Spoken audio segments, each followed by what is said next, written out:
உனக்கும் எனக்கும் என தமிழ் இங்கு அமைந்திருக்கும் கல்வி அதிகாரி அவர்களுக்கும் ஆசிரியர்களுக்கும் பெற்றோர்களுக்கும் மாணவர்களுக்கும் என் குழு சார்பாக வணக்கத்தை தெரிவித்துக் கொள்கின்றேன்.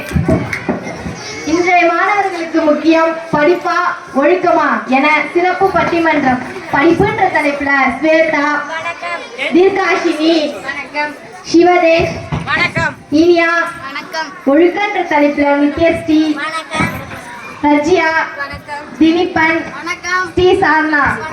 இப்ப படிப்புன்ற தலைப்புல ஸ்வேதா பேச வராங்க. அனைவருக்கும் வணக்கம்.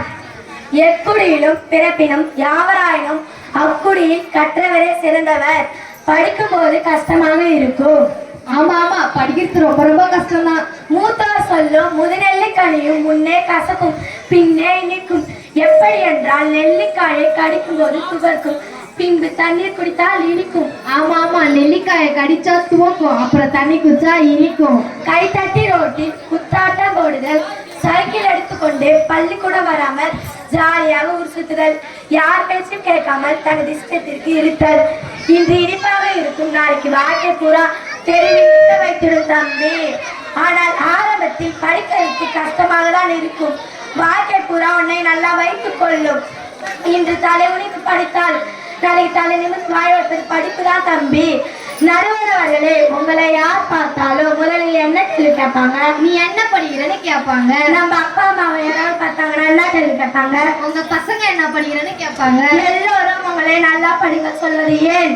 படிப்பு ஏழைக்கு செல்வம், வீட்டிற்கு விளக்கு, நாட்டிற்கு நன்மை, பெண்களுக்கு பாதுகாப்பு, பிறப்பு முதல் இறப்பு வரை ஒருவருக்கு உதவுவது என்னவென்ற நடுவர்களே, அது படிப்பு தானே? ஆமாம், படிப்பு தான். காவல்துறை அதிகாரி பேச்சை கேட்டு படிப்பின் முக்கியத்துவம் பற்றி அறிந்தேன். காவல்துறை அதிகாரிக்கு குடியரசுத் தலைவரிடமிருந்து போன் வருகிறது. எனது குடியரசுத் தலைவரிடமிருந்து போன் வருகிறதா? ஆமாம், குடியரசுத் தலைவரிடமிருந்து போன் வருகிறது. உங்கள் இந்த கிராமத்தில் 17 வயது மாணவிக்கு திருமணம் நடக்க இருக்கிறது. அதை உடனே தடுத்து நிறுத்துங்கள். அது 17 வயது மாணவிக்கு கல்யாணமா? ஆமா, படிக்கிற வயசுல கல்யாணமா? ஆமாம், கல்யாணம். அந்த காவல்துறை அதிகாரி உடனே பதறி போய் அந்த திருமணத்தை தடுத்து நிறுத்தினார். அடுத்த நல்ல கல்லூரியும் படிக்கவும் ஏற்பாடு செய்தார். அந்த மாணவிடம் எப்படி வந்து குடியரசுத் தலைவரே போன் பண்ணி திருமணத்தை தடுத்து நிறுத்த சொன்னார் என கேட்டார். அப்போது அந்த மாணவி, நமது குடியரசுத் தலைவர் அப்துல் கலாம் ஐயா ஒரு பள்ளி நிகழ்ச்சிக்கு வந்திருந்தார். அந்த நிகழ்ச்சிக்கு நானும் சென்று இருந்தேன். அவர் கேட்ட கேள்விக்கு நான் சரியான பதில் அளித்தேன். அவர் மிகவும் மகிழ்ச்சி அடைந்த தனது விசிட்டிங் கார்டை கொடுத்து, உனக்கு ஏதாவது உதவி வேண்டும் என்றால் எனக்கு உடனே போன் செய்ய என்று சொல்லியிருந்தார். படிப்பு எப்படி மாணவர்களுக்கு முக்கியம் பாருங்கள் நடுவர் அவர்களே. எப்படி பார்த்தாலும் மாணவர்களுக்கு படிப்புதான் முக்கியம். அடுத்த பல வருடம் கழித்து காவல்துறை அதிகாரி அமெரிக்காவில் இருந்து ஒரு நிகழ்ச்சி முடிந்து கிளம்பும் போது தமிழ்நாட்டில் இருந்து ஒரு பெண் அவரை பார்க்க வந்து இருந்தார். அவர்தான் அன்று அரியலூர் மாவட்டத்தில் திருமணத்தை தடுத்து நிறுத்திய படிக்க வைத்த பெண். இன்று பெரிய பதவியில் இருப்பதாகவும் 5 லட்சம் சம்பளத்துடன் நல்ல கணவன், குழந்தை, வீடு, கார் என வசதியாக வாழ்க்கை நடத்தி வந்ததாகவும் நன்றி சொல்ல வந்ததாகவும் சொன்னார். எப்படி பார்த்தாலும் மாணவர்களுக்கு முக்கியம் படிப்பு படிப்பு என சொல்லி நன்றி, வணக்கம்.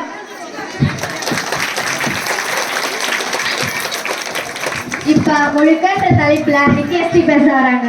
அனைவருக்கும் வணக்கம். ஒழுக்கத்தை உருவாக்கி வளர்ப்பதுதான் படிப்பின் தலையாய நோக்கம். ஒழுக்கத்தை தராத படிப்பும் விளைச்சலை தராத வயலும் வீணானது. படிப்பின் பயன் அறிவு, அறிவின் பயன் பண்பாடு, பண்பாட்டின் பயன் ஒழுக்கம்.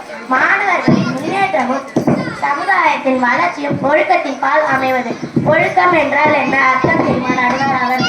எங்களுக்கு ஒழுக்கம்னா என்னன்னே தெரியாது, அதை பத்தி எங்ககிட்ட அர்த்தம் கேட்கிறேன், இது நியாயமா? சரி, என்னதான் சொல்ல வர சொல்லி கேட்போம். ஓரிடத்தில் நீர் சொட்டிக்கிட்டு இருக்குதுன்னா சொட்டி என்று சொல்வோம்.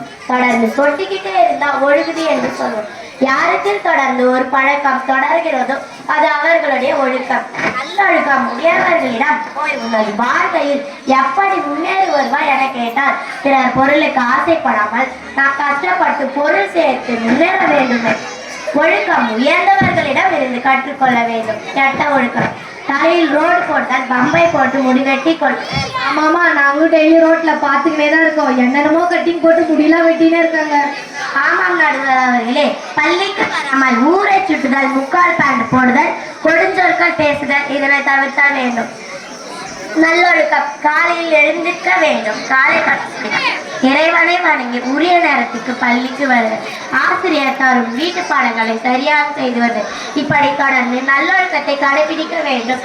தயவு செய்து ஒழுக்கத்தை வேண்டாம் வெறுப்பாக கடைபிடிக்காதே, அதை விரும்பி கடைபிடி. எந்த வகையிலும் ஆராய்ந்து பார்த்தாலும் உனது வாழ்க்கைக்கு துணையாக வரப்போகும் உனது ஒழுக்கம்தான். பள்ளிக்கு உரிய நேரத்தில் வந்து காலை இறைவனுக்கா கூட்டத்தில் பங்கேற்ற வகுப்பில் ஆசிரியர் சொல் கேட்டு அமைதியாக பாடம் நடத்தும் போது அமைதி காத்தல், இப்படி தொடர்ந்து பள்ளியில் உள்ள ஒழுக்கம் மட்டுமில்லை, நீ உனது நண்பர்களுக்கு முக்கியத்துவம் கொடுத்தால் அது நட்பு ஒழுக்கம். ஆமா ஆமா, நாங்க கூட எங்க நட்புல ஒழுக்கமா தான் இருக்கிறோம். உனது வீட்டில் நீ சரியாக நடந்தால் அது சமுதாய குடும்ப ஒழுக்கம். உனது ஊரில் நீ சரியாக நடந்தால் அது சமுதாய ஒழுக்கம். உனது மனசாட்சிக்கு நீ சரியாக நடந்தால் அது உனது சுய ஒழுக்கம். எனவே எங்களுடைய மாணவர்களுக்கு ஒழுக்கம் தான் முக்கியம் என சொல்லி விடைபெறுகிறேன். நன்றி, வணக்கம். இப்ப படிப்புன்ற தலைப்புல தீர்க்காஷ்டி பேச வராங்க. அனைவருக்கும் வணக்கம். நான் பேச போற தலைப்பு படிப்பு. சாக்ரட்டிஸ் மேதையின் மாணவர் பிளேட்டோ, பிளேட்டோ என்ற மேதையின் மாணவர் அரிஸ்டாட்டில், அரிஸ்டாட்டில் என்ற மேதையின் மாணவர் அலெக்சாண்டர். இந்த உலகத்தை ஒரே கூடியால நினைத்தவர், அதிலும் வெற்றி பெற்றவர். அவர்கிட்ட போய் கேட்டாங்க, எப்படி இந்த உலகத்தை ஜெயித்தார்? அதற்கு அவர் என்ன சொன்னார் தெரியுமா நடுவர்களே? என்ன சொல்லியிருப்பார்? நான் இந்த உலகத்திற்கு வந்தது காரணம் என் அப்பா அம்மா, இந்த உலகம் என்னிடம் வந்தது காரணம் என் ஆசிரியர் அரிஸ்டாட்டில். எப்படி என்றால் அவர் சொல்லி தந்த படிப்பு தான். படிப்பால் மட்டும்தான் உன் வாழ்க்கையை மாற்ற முடியும். உன்னை மனிதனாக்கும், உன் அறிவை வளர்க்கும், ஜாதி மதத்தை அழிக்கும், சமூக நீதியை கொடுக்கும். நீ படிக்கிறது உனக்காக மட்டும் கிடையாது, உன் குடும்பத்தை உயர்த்த, உன் ஊரை பெருமைப்படுத்த, உன் நாட்டை மேம்படுத்த. இப்படி படிக்காம ஒழுக்கம் கெட்டு போனா இன்று நீ கெத்தாக இருக்கலாம், நாளை நீ கெத்தாக ஆயிடுவாய். தம்பி தங்கிகளே, படிச்சா மூட நம்பிக்கை உடையவர்களுக்கு தன்னம்பிக்கை வளர்க்கட்டும், மீண்டும் முயற்சி எடுக்க தூண்டும், உலகம் உன் கையில் வந்து சேரட்டும், வறுமையை போக்கட்டும். அறிவே தெய்வம், படிப்பே உனக்கு. நன்றாக எனவும் தேர்வில் படித்து பயிற்சி அடைந்த நம்ம முன்னாள் அக்காமார்கள் நல்ல நிலையில் படிக்கிறார்கள். தற்போது சென்னையில் உலகம் தரம் வாய்ந்த பள்ளியில் படிக்கும் நமது முன்னாள் மாணவி அகல்யா, கள்ளக்குறிச்சியில் அனைத்து வசதிகளுடன் படிக்கும் தேவநாதன் போன்றவர்கள் படிப்பால் மட்டும்தான் நல்ல பள்ளியில் படிக்கிறார்கள். அது மட்டும் கிடையாது, இந்தியாவின் தென்கோடியில் சாதாரண குடும்பத்தில் பிறந்தவர் நமது அப்துல் கலாம். அவர் இந்திய குடியரசுத் தலைவராக ஆனதும் நமது விழுப்புரத்தை சேர்ந்த இஸ்ரோ விஞ்ஞானி வீரமுத்துவேல் தனது முயற்சியால் நிலாவில் லேண்டரை தரையங்கு செய்து சாதனை செய்ததும் படிப்பால் மட்டும்தான். நமது வட்டார கல்வி அலுவலர் வேணுகோபால் ஐயா அவர்களும், நமது மாவட்ட கல்வி அதிகாரிகள் பாலமுருகன் ஐயா மற்றும் கார்த்திகால் அம்மாளும், நமது கள்ளக்குறிச்சி மாவட்ட ஆட்சித்தலைவர் MS பிரசாந்த் IAS ஐயா அவர்களும், நமது தமிழ்நாட்டின் முதன்மை செயலாளர் மரியாதைக்குரிய முருகானந்தம் IAS ஐயா அவர்களும் படிப்பால் மட்டும்தான் உயர்நிலை அடைந்தார்கள். எப்படி பார்த்தாலும் இன்றைய மாணவர்களுக்கு படிப்பு தான் முக்கியம் என்று நடுவர் அவர்கள் தீர்ப்பளிக்குமாறு அன்புடன் கேட்டுக்கொள்கிறேன். இப்ப ஒழுக்கன்ற தலைப்புல ரஜியா பேச வராங்க. அனைவருக்கும் வணக்கம். நான் இன்று பேச வந்துள்ள தலைப்பு ஒழுக்கம். படிப்புதான் சாதாரண குடும்பத்தில் பிறந்த ஒருவரை பெரிய இடத்துக்கு கொண்டு வரும். வசதி இல்லாத குடும்பங்களுக்கு கூட வசதியுடைய குடும்பமாக மாறும் என கல்வியின் பெருமையை தீர்க்காஷ்மி சொல்றாங்க. சாதாரண குடும்பத்தில் பிறந்த ஒருவரை உயர்ந்த நிலைக்கு கொண்டு வருவது கல்வி. அதை விட உயர்ந்தது இருக்க முடியுமா நடுவர் அவர்களே? முடியாது. உண்டு. எப்படி? ஒரு இடத்துல ஓட்டப்பந்தயம் நடக்குது. அது ஓட்டப்பந்தயமா? எனக்கு ரொம்ப ரொம்ப பிடிக்குமே. அங்கு 10-15 மாணவர்கள் ஓடுகிறார்கள். அதில் ஒரு மாணவர் வெற்றி கோட்டை தொட முன்னாடி ஓடிக்கொண்டு வருகிறார். வருகிறார். அந்த அளவில் ஓடும்போது அவருக்கு இரண்டாவது வந்தவர் தவறு கீழே வீழ்ந்து விட்டார். அது கீழே வீழ்ந்து விட்டாரா? ஆமாம், வீழ்ந்து விட்டார். முதலில் வந்தவருக்கு என்ன தோணி இருக்கணும்? நம்ம தான் ஜெயிக்க போறோம்னு தோணி இருக்கணும். ஆனா தோணவில்லை. அவர் என்ன செய்ய தெரியுமா? என்ன செஞ்சிருப்பாரு? இரண்டாவது வந்த மாணவரை தூக்கி நிறுத்திவிட்டு ஆசவசப்படுத்தி காலுக்கு முதலுதவி செய்கிறார். அப்போது மூன்றாவது வந்தவர் இவங்க இரண்டு பேரும் நமக்கு போட்டி இல்ல, நாம தான் ஜெயிக்க போறோம் என நினைத்துக் கொண்டு வெற்றி கோட்டை தொட்டு விட்டு வெற்றி என கத்தினார். அனைவரும் கத்தினார்கள். ஆனால் அவருக்கு பரிசு கிடைக்கவில்லை. ஏன்? இதில் தான் மிகப்பெரிய தத்துவம் அடங்கியுள்ளது. முதலில் வந்தவருக்கு பரிசு கொடுத்தார்கள். எப்படி? இரண்டாவது வந்த அந்த மாணவரை உதவிய அந்த மாணவன் ஓடுவது முக்கியம், ஓடி ஜெயிக்கிறது முக்கியம் என சொல்லிக் கொடுக்கப்பட்ட ஒரு சமூகத்துல ஒருத்தன் மீண்டு போயிருக்கிறான், வாழ்க்கையில் அடிபட்டு போயிருக்கிறான் என்றால் அவர்களை சொல்லினால் காப்பாற்றுவதே முக்கியம் என சொல்லிக் கொடுக்கும் பெரிய தத்துவம் தான் ஒழுக்கம். அதனால கல்வியை விட சிறந்தது ஒன்று இருக்கும்னா அது நிச்சயமாக ஒழுக்கம் தான். இன்றுள்ள கல்வி படித்து ஒரு தேர்ச்சி அடைந்தா போதும், ஒரு வேலை கிடைச்சா போதும் என்று இல்லாமல் அதை விட முக்கியமானது ஒழுக்கம். ஒழுக்கம் சார்ந்த கல்வி பெரியோர்களை மதித்தல், பெரியோர் ஆசிரியர் நற்சொற்களை கேட்டு நடத்தல், தவறான வழியில் செல்லாமல் இருத்தல். நல்ல பேரை வாங்க வேண்டும் பிள்ளைகளே, நம் நாடு என்னும் தோட்டத்திலே நாளை மலரும் முல்லைகளே. நல்ல பேரை வாங்க வேண்டும் பிள்ளைகளே. உன்னை பெற்ற அன்னை அவர் நடமாடும் தெய்வம், அறிவூட்டும் தந்தை நல் வழிகாட்டும் தெய்வம். நல்லொழுக்க கல்வி தரும் ஆசிரியரும் துணையாக கொண்டு நீ நடைபோடு இன்று நாளை உருவாகும் நல்ல எதிர்காலம் உனக்கு. நல்ல பேரை வாங்க வேண்டும் பிள்ளைகளே. எப்படி பார்த்தாலும் இன்றுள்ள நம் மாணவர்களுக்கு ஒழுக்கம் தான் முக்கியம் என நடுவர்கள் தீர்ப்பு வழங்குமாறு கேட்டுக்கொண்டு என் பேச்சை நிறைவு செய்கிறேன். நன்றி, வணக்கம். இப்ப படிப்புன்ற தலைப்புல சிவதேஷ் பேச வராங்க. அனைவருக்கும் வணக்கம். நான் இன்று பேச வந்துள்ள தலைப்பு படிப்பு. எண்ணுயிர் தகங்களே, நீங்கள் என்றென்றும் சிங்கங்களே, அன்னையின் பிள்ளைகளே, வரும் நாளைய மன்னர்களே, உங்கள் எண்ணமெல்லாம் வெற்றி பெற கல்வி செல்வத்தை தேடுங்களே. படித்தா உன் நிலைமை மாறும் பாருடா, கல்வி உன் வாழ்க்கையை வெற்றும் பாருடா. கல்வி இல்லாமல் பெருமையே இல்லை. உண்மையான கோவில் நம்ம பள்ளிக்கூடமாடா, உண்மையான கோவில் நம்ம பள்ளிக்கூடமாடா. ஆமாமா, உண்மையான கோவில் நம்ம பள்ளிக்கூடம் தான். ஆமாம் நடுவர்களே, நமது பள்ளியில் படித்து முடித்து இன்று கல்வித்துறை, காவல்துறை, வருவாய்த்துறை, ஆசிரியர் பயிற்சியளிக்கும் ஆசிரியர் பயின்றுகள் மற்றும் ஆசிரியர்கள், வங்கித்துறை, மருத்துவத்துறை, பொறியியல் துறை என அனைத்து துறைகளிலும் நமது பள்ளியில் படி முன்னேறிகள் அதிக அளவில் உள்ளனர். அதனால் தான் படிப்பு முக்கியம் என சொல்ல வந்துள்ளேன். அது மட்டுமல்லாமல் தமிழ்நாட்டை சேர்ந்த சுந்தர் பிச்சை அவர்கள் இன்று கூகுள் நிறுவனத்தின் CEO பதவியில் உள்ளார் தெரியுமா? அதே CEO இருக்கிறாங்க. அது எவ்வளவு பெரிய பதவி! நூற்றுக்கணக்கான கோடி சம்பளம். அது நூற்றுக்கணக்கான கோடி சம்பளமா? எங்களுக்கு தெருக்கோடி தான் தெரியும், நூற்றுக்கணக்கான கோடியில தெரியவே தெரியாது.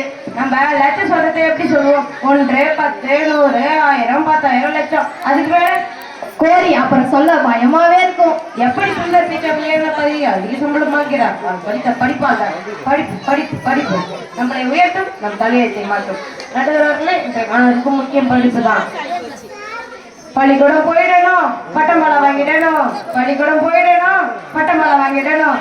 கல்லூரி வரைக்கும் நாம படிக்கணும், கல்லூரி வரைக்கும் நாம படிக்கணும். நம்ம கல்விவண்டி சிறகு அடித்து பறக்கணும், நம்ம கல்விவண்டி சிறகு அடித்து பறக்கணும்.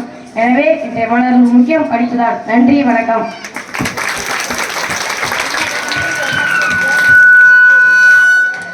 இப்ப ஒழுக்கன்ற தலைப்புல தினிபேர் பேச வராங்க. அனைவருக்கும் வணக்கம். இன்று நான் பேச வந்துள்ள தலைப்பு ஒழுக்கம். படிச்சவன் பாட்டை கெடுத்தான், எழுதினவன் ஏட்டை கெடுத்தான். என்னன்னா நடுவர் அவர்களே, என்னதான் படிச்சவன் பாட்டை கெடுத்தா, எழுதவன் ஏட்டை கெடுத்தான். கற்க கசடர கற்பவை கற்ற பின் நிற்க அதற்கு தக. நல்ல புத்தகத்தை தேர்ந்தெடுத்து அதில் சொல்லியுள்ள நல்ல கருத்துக்களை எல்லாம் பின்பற்றி நடத்த வேண்டும். இது படிச்சவங்க செய்ய வேண்டியது. ஆனா நம்ம மாணவர்கள் சிலர் இப்படியா நடக்கிறாங்க. தினந்தோறும் இறைவனுக்கு கூட்டத்துல உறுதிமொழி வேற எடுக்கிறோம். அதுல என்னுடைய பெற்றோர், ஆசிரியர், எனக்கு வயதில் மூத்தோர் அனைவரையும் மதிப்பேன், எல்லோரிடமும் அன்பும் மரியாதையும் காட்டுவேன். இப்படி படித்த மாணவர்கள் இதை பின்பற்றுகிறார்களா? யாரோ ஒரு சில பேர் தான் பின்பற்றாங்க. அப்பா, அம்மா, தாத்தா, பாட்டி பேருக்கு எத்தனை பேரும் மதிக்கிறாங்க? யாரோ ஒரு சில பேர் தான் மதிக்கிறாங்க. ஹெச்எம் டீச்சர் தினந்தோறும் இறைவனுக்கு கூட்டத்துல பேண்ட் ஷர்ட்டை நல்லா போட்டு வாப்பா, பள்ளி முடிஞ்சு ரோட்ல போகும்போது அமைதியா போயிட்டு வாப்பா என சொல்கிறார். ஆனா நல்லா படிச்ச சில மாணவர்கள் ஒழுக்கம் கிட்ட நடக்கிறாங்க. யார் தெரியுமா? இவர் படிமுக்கியன்னு பேசுறாரு. இந்த சிவதேஷ் நேற்று என்ன பண்ணார் தெரியுமா? என்ன பண்ணிருப்பார்? பள்ளி முடிஞ்சு வீட்டுக்கு போகும்போது ரோட்ல திடீர்னு பேண்டை காணணும். அது பேண்ட கைட்டினானா? ஆமாம் நடுவர்களே, பேண்ட கட்டணும். டேய் என்னடா பண்றேன்னு கேட்டேன். அவன் கேட்காமலே பேண்ட் கட்டினான். எனக்கு ஒரே அச்சமா இருந்துச்சு. கழட்டி பிறகு பார்த்தா அவனோட பேண்ட்டுக்குள்ள ஒரு முக்கா பேண்ட் போட்டிருந்தான். பேண்ட்டுக்குள்ள முக்கா பேண்டா? மாணவர்கள் இப்படியா நடக்கிறாங்க? ஆமா, அதுவும் எந்த மாணவர்கள் தெரியுமா? அதோ படிப்பு முக்கியம் பேசுறாங்களே இந்த மாணவர்கள் தான். அப்புறம் என்ன செஞ்சான் தெரியுமா? முக்கா பேண்ட முதல்ல கட்டின முழு பேண்ட்டை தலைக்கு மேல தூக்கி சுத்தி கொண்டே படிக்காத பையன் மாதிரி கத்தி கொண்டே போனான். அங்க நடந்து சென்ற பெரியவர் எல்லாம், டேய் படிக்கிற பயிலாடா நீ என்னடா சொல்லி தரான் உங்க பள்ளிக்கூடத்துல என கேட்டார். எனக்கு மிகுந்த வருத்தமாக இருந்தது. பெற்றோர் சொல் ஆசிரியர் சொல் எதையும் மதிப்பதில்லை. படிச்ச எல்லாத்தையும் ரோட்லயே கெடுத்துட்டான். இவரு படிப்பு முக்கியம் பேசுறாரு.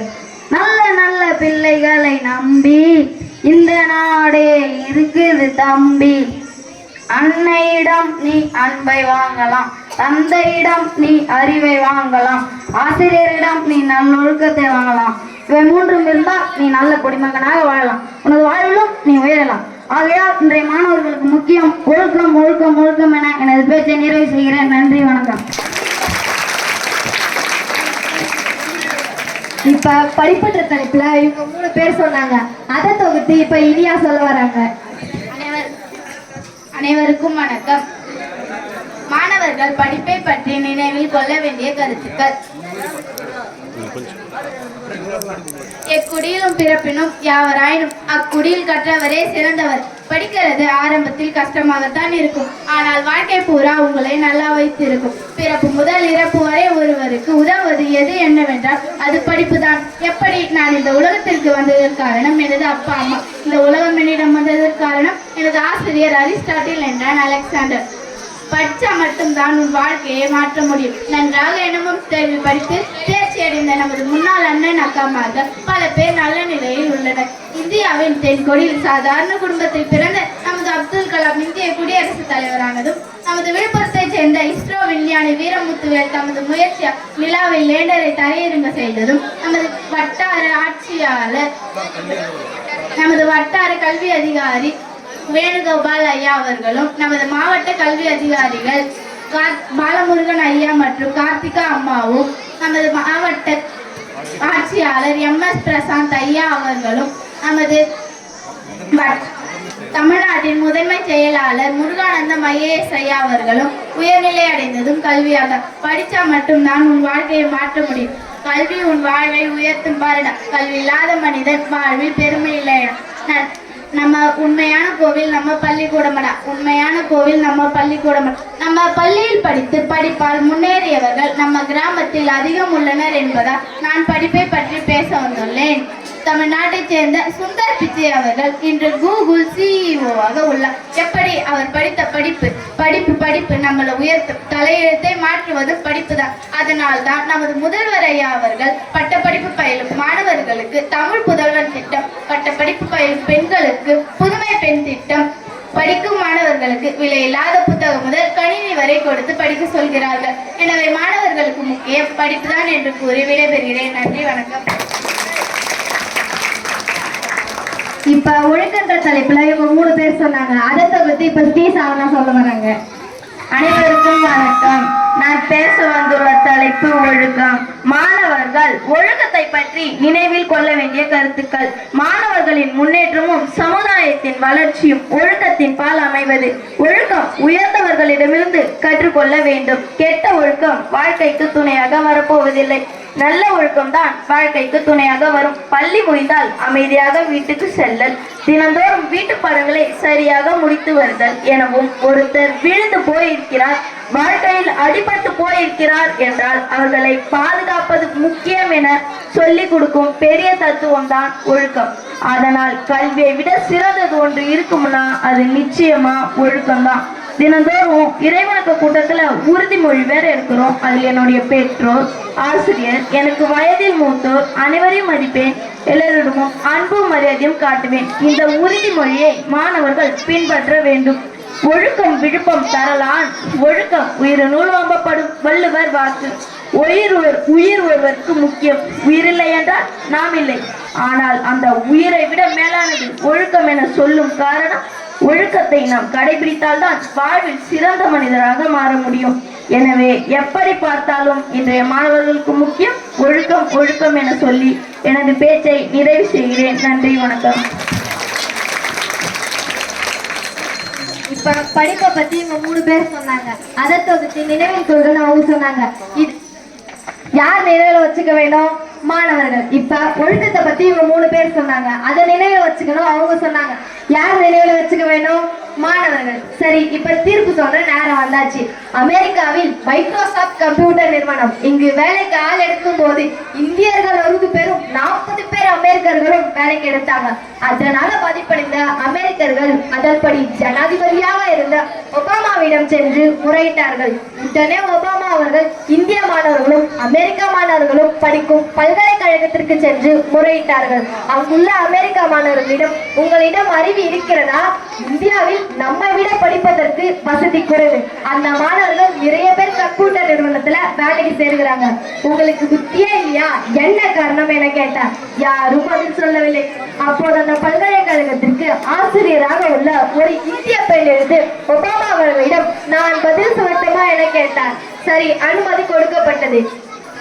அமெரிக்காவில் பெற்றோரும் ஆசிரியர் தான் கல்வியை சொல்லித்தரீங்க. ஆனா எங்க இந்தியாவுல, குறிப்பா தமிழ்நாட்டுல எங்க அப்பா அம்மாவும் எங்க ஆசிரியர்களும் எங்க அரசாங்கமும் எங்களுக்கு படிப்பு மட்டும் சொல்லி கொடுக்காம படிப்போடு சேர்த்து நல்ல ஒழுக்கத்தையும் உழைப்பையும் சொல்லித்தராங்க. அந்த சொல்லித்தரும் வரையில எங்க பிள்ளைகளை மிஞ்சவே முடியாது. அதனாலதான் தமிழ்நாட்டில் இருந்து வந்த சுந்தர் பிச்சை இன்று கூகுள் நிறுவனத்தின் CEO, மைக்ரோசாப்ட் கம்ப்யூட்டர் நிறுவனத்தின் CEO சத்ய நந்திலால் போன்றோர் உள்ளனர். ஆகையால் நல்லொழுக்கத்தோடு கல்வி பெற்ற பிள்ளைகளை நம்பி இந்த நாடே இருக்குது தம்பி.